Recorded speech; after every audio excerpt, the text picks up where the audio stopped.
వేళ్లకు touch, జుంబాతో fit, అదిరేట్టు dance మీరేస్తే జుంబారే అజుంబరే. పూర్తి వివరాలకు చదవండి రేపటి సాక్షి దినపత్రిక. అక్రమ నిర్మాణాలపై హైడ్రా అణచివేతలు కొనసాగుతున్నాయి. హైదరాబాద్ అమీన్పూర్ పరిధిలో అక్రమ నిర్మాణాలను అధికారులు కూల్చివేశారు.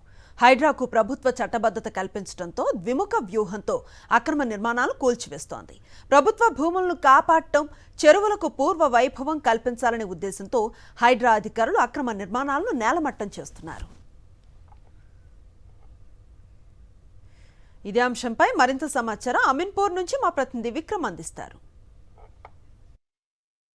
హైడ్రాకు చట్టబద్ధత కల్పించడంతో దూకుడు పెంచింది. అమీన్పూర్ మున్సిపల్ పరిధిలోని కిస్తారెడ్డిపేటలో అక్రమ నిర్మాణాల కూల్చివేత ప్రక్రియ కొనసాగుతుంది. మనం చూసుకోవచ్చు, సర్వే నెంబర్లను మార్చి వేరే ప్లస్లో అనుమతులు తీసుకొని ఇక్కడ నిర్మాణాలు చేశారు.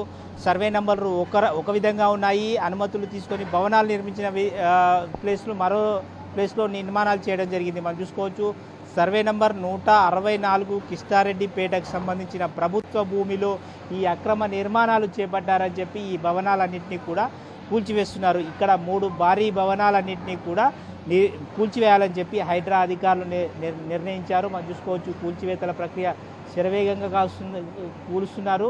164 సర్వే నంబర్ ప్రభుత్వ భూమి కావడంతో 165 సర్వే నంబర్లో అనుమతులు తీసుకొని ఈ భవనాలు నిర్మించడం జరిగింది. అయితే ఇక్కడ గ్రామ పంచాయతీ అధికారులు, గతంలో ఆ తర్వాత మున్సిపల్ అధికారులు, ఇంత భవనాలు నిర్మాణం జరుగుతున్నప్పటికీ కూడా పూర్తి స్థాయిలో పర్యవేక్షణ లేకపోవడం, రెవెన్యూ అధికారులు, మున్సిపల్ అధికారులు మధ్య సమన్వయ లోపం కారణంగా స్పష్టంగా కనిపిస్తుంది. ఇక్కడ సర్వే నంబర్లు 164లో ప్రభుత్వ భూమిలో నిర్మాణాలు చేశారు. ఈ భవనాలకు సంబంధించి 165 నుంచి అనుమతులు తీసుకొని అనుమతులు అన్నింటినీ కూడా ఉన్నాయని చెప్పి బాధితులు అయితే చెప్తున్న పరిస్థితి అయితే ఉంది. ఈ ఉదయం నుంచి కూడా కూల్చివేతల ప్రక్రియ కొనసాగుతుంది. ఇది కిస్తారెడ్డిపేటకు సంబంధించి 3 భవనాలను సర్వే నంబర్ 164 సర్వే నంబర్లో 40 ఎకరాల ప్రభుత్వ భూమి ఉంది. అందులో ఈ భారీ భవనాలు కట్టారు. 165కు సంబంధించిన సర్వే నంబర్లో ఈ అనుమతులు తీసుకున్నారని చెప్పి చెప్తున్నారు అధికారులు. భారీ భవనాలను కూల్చివేస్తున్న ప్రక్రియ మనం చూస్తున్నాం. ఒక్కసారిగా ఆ భవనం అంతా కూడా కుప్పకూలిన పరిస్థితి మనం చూసుకోవచ్చు. మొత్తం కూడా హైడ్రా దూకుడుగా ముందుకు వెళ్తున్నట్లు స్పష్టంగా అర్థమవుతున్న పరిస్థితి ఉంది. 3 చోట్ల కూడా భారీ భవనాలన్నింటినీ కూడా జిహెచ్ఎంసీ అదేవిధంగా హైడ్రా అధికారులు కూల్చివేస్తున్న పరిస్థితి ఉంది. పూర్తిగా కూల్చివేశారు. ఉదయం నుంచి కూడా పోలీసులు భారీ బందోబస్తు మధ్య కూల్చివేత ప్రక్రియ కొనసాగిస్తున్నారు. అటుపక్కన ఉన్న మరో భవనము, ఈ భవనము కూడా, ఈ 2 భవనాలు నిర్మాణంలో ఉన్న భవనంతో పాటు పక్కనే అపార్ట్మెంట్లు కట్టారు. ఆ అపార్ట్మెంట్లకు సంబంధించి కూడా అది కూడా ప్రభుత్వ స్థలంలో ఉండడంతో ఈ 3 భవనాలను కూల్చాలని చెప్పి హైడ్రా అధికారులు నిర్వహించారు. హైడ్రా ద్విముఖ వ్యూహంతో ముందుకు వెళ్తున్నట్లు స్పష్టంగా అర్థమవుతుంది.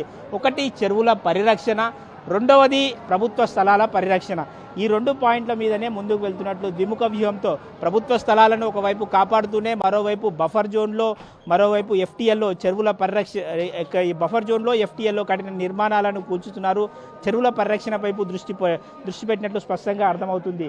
మొత్తంగా మనం చూసుకోవచ్చు, హైడ్రా అధికారుల కూల్చివేత ప్రక్రియ అయితే వేగంగా కొనసాగుతుంది. కిస్తారెడ్డిపేట, అదేవిధంగా అమీన్పూర్ మున్సిపల్ పరిధిలోని పటేల్గూడ సర్వే నంబర్ 6లో కట్టిన 28 విల్లాలకు సంబంధించి కూడా కూల్చివేత ప్రక్రియ కొనసాగుతుంది. కూకట్పల్లిలో నల్ల చెరువుకు సంబంధించిన దగ్గర కూడా అక్రమ నిర్మాణాల కూల్చివేత ప్రక్రియ అయితే కొనసాగుతుందని చెప్పుకోవచ్చు. వీడియో జర్నలిస్ట్ వెంకట్తో విక్రమ్, సాక్షి టీవీ, హైదరాబాద్.